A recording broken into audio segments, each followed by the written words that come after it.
मंच पर उपस्थित जनाब अब्दुल बारी सिद्दीकी साहब, बड़े भाई मुकेश सहनी जी, विजय प्रकाश जी, त्रिवेदी जी, गुप्ता जी, सभी हमारे अनवर साहब अल्पसंख्यक के प्रकोष्ठ के प्रदेश अध्यक्ष हैं और यहाँ उपस्थित सभी हमारे महागठबंधन दल के, कांग्रेस पार्टी के, सीपीआई के, सीपीआई-एमएल के, सीपीएम के, वीआईपी पार्टी के, राष्ट्रीय जनता दल के जितने हमारे पदाधिकारी कार्यकर्तागण, हमारे मीडिया के दोस्तों और खेड़ा प्रखंड की महान जनता, मतदातागण, सभी बुजुर्ग, अभिभावक, नौजवान, युवा साथी, माताएं, बहनें, सबको आदाब, प्रणाम और सलाम करते हैं। आप सभी लोगों को इस चुनावी जनसभा में स्वागत करते हैं और यहां से हम लोगों ने जमुई से प्रत्याशी जो है अर्चना रविदास जी को बनाया है। बहुत सोच समझ के विचार करके इनको उम्मीदवार बनाया गया है। पढ़ी लिखी महिला है, नौजवान है और यही जमुई में ही इनका घर है। झाझा के लक्ष्मीपुर हरला में इनका घर पड़ता है। बहुत दिनों बाद जमुई में कोई लोकल प्रत्याशी जो है दिया गया, नहीं तो हर बार जमुई में बाहर के लोगों को ही टिकट मिलता था। बाहर वाला लोग आता था, चुनाव में भाषण करता था, जीतता था और चला जाता था। दोबारा आप लोगों को अपना चेहरा दिखाने नहीं आता था। मुझे पूरा भरोसा है कि इस बार जमुई के मतदातागण अपना पूरा वोट जो है लालटेन पर बटन दबा करके अर्चना रविदास जी को जिताएंगे और लालू जी और राहुल गांधी जी के हाथों को मजबूत करेंगे। ये देश बनाने का चुनाव है। आज देश के संविधान, लोकतंत्र को खत्म करने की बात की जा रही है। इसलिए हम सब लोगों को सोचना पड़ेगा, विचारना पड़ेगा। ऐसे विचारधारा के लोग अगर आएंगे सत्ता में जो बाबा साहब अम्बेडकर के लिखे हुए संविधान को खत्म करना चाहते हैं। संविधान खत्म होगा तो लोकतंत्र खत्म होगा और जब लोकतंत्र खत्म हो जाएगा तो वोट का अधिकार भी खत्म हो जाएगा। ये समझने की जरूरत है। जिस हिसाब से तानाशाही राज चलाया जा रहा है, देश भर में अघोषित इमरजेंसी है, कोई खिलाफ बोलता है तो उसको के ऊपर मुकदमा होता है, जेल भेज दिया जाता है।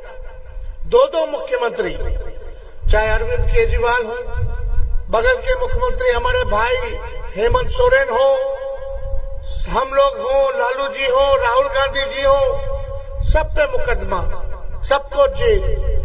मतलब ये तानाशाह राजा देखना ही नहीं चाहता है अपने सामने कि कोई खड़ा हो सके।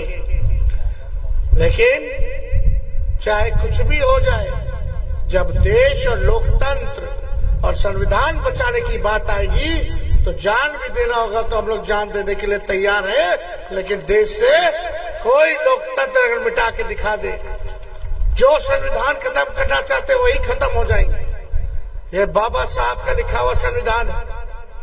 इसमें सभी लोगों को मान सम्मान अधिकार दिया गया है, सभी लोगों को, चाहे कोई जात के हो, कोई धर्म के हो। लेकिन आप लोग जानते हैं कि ये लोग कौन से एजेंडे पे चलते हैं। भाजपा के लोग जहर बोने का काम करते हैं, समाज में आपस में एक दूसरे को लड़ाने का काम करते हैं। ये लोग तलवार बांटते हैं, लेकिन तेजस्वी कलम बांटता है, नौकरी देता है। 17 महीने हम रहे उप मुख्यमंत्री, 17 महीने में 5 लाख लोगों को सरकारी नौकरी हम लोगों ने देने का काम किया। केवल 17 महीने में 5 लाख लोगों को सरकारी नौकरी मिली। सोचिए अगर 5 साल मिलता तो कितने लोगों को सरकारी नौकरी मिलती। वो तो छोड़िए, वो तो चाचा जी पलट गए, चाचा जी नहीं पलटे होते तो अब तक 10 लाख लोगों को सरकारी नौकरी मिल गई होती। हम लोगों ने जो 17 महीने में किया, सारे तालमी मरकज के लोग हों, विकास मित्र हो, टोला सेवक हो, आंगनबाड़ी हो, आशा हो, ममता हो, सबके मानदेय को हम लोगों ने बढ़ाने का काम किया। लेकिन आज कोई जो है गरीब के बारे में बात नहीं कर रहे। मोदी जी आते हैं, लालू जी को गाली देते हैं, हमको गाली देते हैं। लेकिन मोदी जी ने क्या किया जमुई के लिए? खेड़ा की जनता से हम पूछना चाहते हैं, खेड़ा में क्या किया मोदी जी ने? लालू जी ने तो ये डैम बनवाने का काम किया, आप लोग सब लोग जानते हैं, जब केंद्र में थे तो। लेकिन मोदी जी ने क्या किया खेड़ा के लिए? कोई काम बता दो, एक काम बता दो आपके गांव के लिए किया हो। 15 साल से एनडीए का सांसद जीते रहे चिराग पासवान ने क्या किया आपके गांव के लिए? अब चिराग पासवान जी ने अपने जीजा जी को टिकट दे दिया। जब तक चिराग पासवान 15 साल तक एमपी आ रहे, आज तक पार्टी का दफ्तर भी नहीं खोल पाए। होटल में रहते हैं तो जीजा जी भी उनके होटल में रहते हैं। अरे उनके जीजा जी का शक्ल पता है कैसा दिखे में लागे थे? अपना शक्ल देखे हो पहचान लोगे? नहीं पहचान पाओगे। जान ना पहचान तू मेरा मेहमान है। घर की बेटी को जिताना है।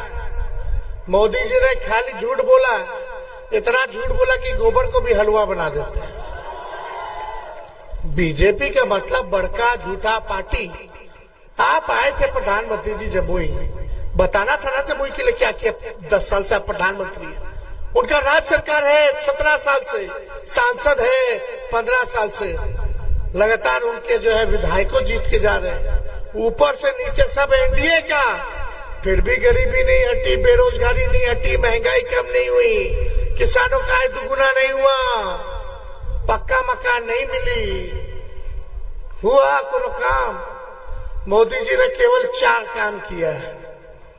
बेरोजगारी बढ़ा दी, दूसरा महंगाई बढ़ा दी, तीसरा गरीबी बढ़ा दी और चौथा जुमलेबाजी की।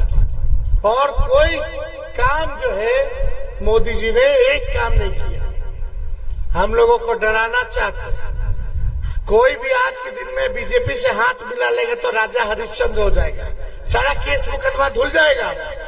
लेकिन जो लड़ेगा उसके ऊपर मुकदमा होगा, वो दागी हो जाएगा, वो अपराधी हो जाएगा और वो भ्रष्टाचारी हो जाएगा। बताइए हम पे इतना केस मुकदमा कर रखा है। और कब का? जब मेरा मूछ भी नहीं आता। जब हम 14 साल के थे तो बोलता है मोदी जी कि जब 14 साल की उम्र था तो ये रेलवे में बैठ के घोटाला करता था, जब मूछो नहीं आया था मेरा। ऐसा ऐसा आरोप लगा दिए। अरे मोदी जी हम तो 40 देते, 17 महीने अभी रहे, 2015 में 18 महीने रहे। जब तक डिप्टी सीएम रहे 5-5 मंत्रालय देखे।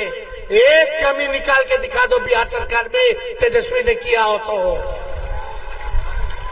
लेकिन भाई क्या किया जाए? तानाशाही है। आरोप तो लगा देते हैं लेकिन साबित नहीं कर पाते। कोर्ट से भी फटकार खाते हैं, फिर भी नहीं समझ में आता इन लोगों को। लेकिन हम ज्यादा कुछ कहेंगे नहीं। ये लोग सोचते हैं कि लालू जी को डराओगे तो डर जाएंगे। अरे लालू यादव है, डरने वाले हैं। और लालू जी जब नहीं डरे तो लालू जी का लड़का डरेगा। इन लोगों के गीदड़ भपकी से हम लोग डरने वाले नहीं है। लड़ाई लड़ेंगे और जीतेंगे। हम एक हेलीकॉप्टर पे घूमे विधानसभा में, लोग 30-30 हेलीकॉप्टर लाया था। फिर भी 20 में हम लोगों ने सरकार बना लिया, 4-5 सीट खाली बेईमानी कर दिया। कोनो 50 वोट से, कोनो 12 वोट से। और जो हराया 500 सीट वो हम लोग जीत गए थे। 4 बजे तक घोषणा हो गया था लेकिन सर्टिफिकेट नहीं दिया था। रात के 12 बजे बोला कि हार गए, बेईमानी हुआ। तो हम लोग तो हरा रखे, भले ही चाचा जी को इन लोगों ने हाईजैक कर लिया हो, उधर चल गए हो, लेकिन देखिएगा उनको घर बैठा दिया है। प्रधानमंत्री जी आए गए, आप पूर्णिया लेके गए भी नहीं किए, ना मुख्यमंत्री जी गए। पहली बार ऐसा चुनाव में देखने को मिल रहा है कि मुख्यमंत्री जो है घूम नहीं रहे चुनाव पर। ये हालत कर दी हमारे चाचा की।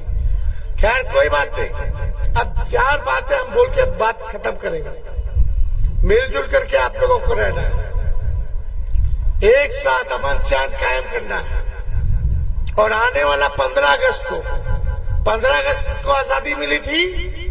आप लोग अगर इंडिया गठबंधन को जिताओगे तो 1 करोड़ लोगों को सरकारी नौकरी 15 अगस्त से मिलना शुरू हो जाएगा।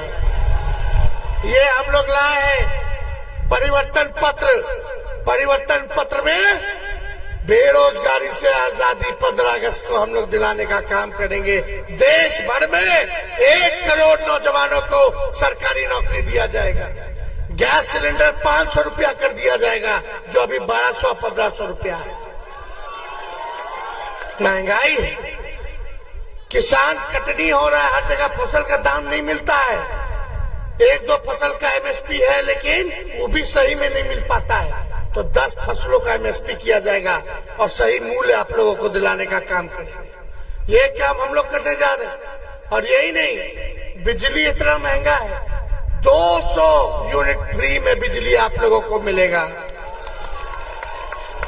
200 यूनिट फ्री बिजली आप लोगों को मिलेगा। और राज्यों में मुफ्त में मिलना शुरू हो गया, हमारे बिहार में क्यों नहीं मिलेगा? इसलिए ये काम हम लोग करने जा रहे हैं।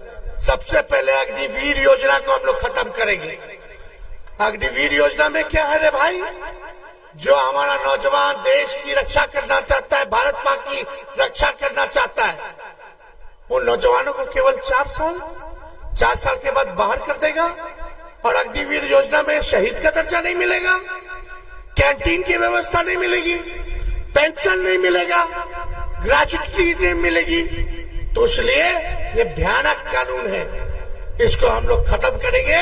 और जो हमारे सैनिक भारत माँ की रक्षा में अगर बलिदान देते हैं, उनको हम लोग शहीद का दर्जा देंगे।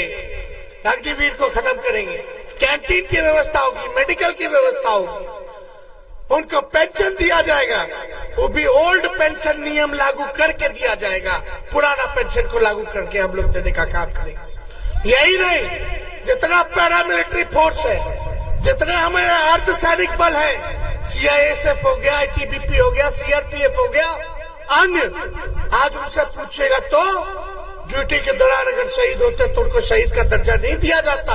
हम लोगों की पुरानी मांग है, और सरकार बनेगी इंडिया गठबंधन की, तो उन सैनिक भाइयों को जो अर्धसैनिक बल है, उनको भी हम लोग शहीद का दर्जा देने का काम करेंगे। बिहार में स्पेशल पैकेज देंगे, विशेष राज्य का दर्जा देंगे। तो ये सारा काम हम लोग करने जा रहे हैं। तो मिलजुल करके रहिए। और ये लोग मुद्दे की बात नहीं करते हैं, असल मुद्दा बेरोजगारी ये है। पढ़ाई, दवाई, कमाई, सिंचाई, सुनवाई, कार्रवाई वाली सरकार देंगे। और यही नहीं, शिक्षा और चिकित्सा जो है फ्री में दिया जाएगा, फ्री में दिया जाएगा। आप बनाइए गठबंधन की सरकार, कांग्रेस पार्टी जीतेगी, आरजेडी जीतेगी, वीआईपी जीतेगी, लेफ्ट पार्टी जीतेगी, और जो अपोजिशन पार्टी है अगर जीतेगी, तो ये सारा काम हम लोग करने का काम करेंगे। तो ये सारा काम पे वोट मिलना चाहिए, ना कि केवल जो है झूठ और जुमले पर। हम लोगों ने जो कहा है वो करके दिखाया 17 महीने में, और उस काम को करेंगे। सभी हिंदू भाई जितने हैं, उन सभी हिंदू भाइयों को भी आज रामनवमी है, उसके लिए हम सभी भाइयों को शुभकामना देने का काम करते हैं। और हम लोग यही कहेंगे कि भाई तेजस्वी तो कलम बांट रहा है, भाजपा वाला तलवार बांट रहा है। कलम बांटने वाले को, नौकरी बांटने वाले को आप वोट दीजिए, ना कि जो नफरत और तलवार बांटते हैं उनको वोट देने का काम कीजिए। फर्क क्या है? फर्क कभी सोचे हो? हम आप लोगों की खुशहाल जिंदगी देखना चाहते हैं, लेकिन भाजपा वाला लोग आप लोगों की जिंदगी को बर्बाद करना चाहते हैं। नौकरी मिलेगा घर में तो नौजवान का शादी हो जाएगा, शादी हो जाएगा तो बच्चा हो जाएगा, नौकरी से आएगा तो पिताजी बच्चा को चॉकलेट देगा, माता पिता भी खुश रहेंगे, बच्चा मेहरारू भी खुश रहेगा, पतियों खुश रहेगा, है कि नहीं? और तलवार जिसके हाथ में होगा, दंगा करेगा तो सीधे जेल जाएगा, मुकदमा होगा कि नहीं? और जेल से बाहर निकलेगा तो शादियों नहीं होगा, बोलेगा तो जेल में रह क्या है के ब्याह करे रे। समझ रहे हैं? माँ बाप परेशान रहेंगे, थाना का चक्कर काटेंगे, चढ़ाना पड़ेगा थाना में, वकील रखना पड़ेगा बेल के लिए। तो ये लोग आपको अपने वोट के लिए ये सब काम करेगा, लेकिन आपकी जिंदगी बेहतर कैसे बनेगी? जब आपको नौकरी मिलेगी, आपको आर्थिक मदद मिलेगी, तभी ना देश बनेगा, है कि नहीं? तो दम संभाल के रहना है, मिलजुल करके रहना है और एक एक वोट अर्चना रविदास जी को जिताना है और लालू जी और राहुल जी के हाथ को मजबूत करना है। तो चुपचाप लालटेन छाप, चुपचाप लालटेन छाप, तो विजय का माला भेंट कर दें जी। बहुत बहुत धन्यवाद, बहुत बहुत धन्यवाद आप सब लोगों का। खेड़ा की जनता जिंदाबाद। बीच में आप पानी के बारे में बात कर रहे थे, जो भी समस्या हम समझ लिए, जिलाधिकारी से बात करते हैं आपके लिए, ठीक है? धन्यवाद।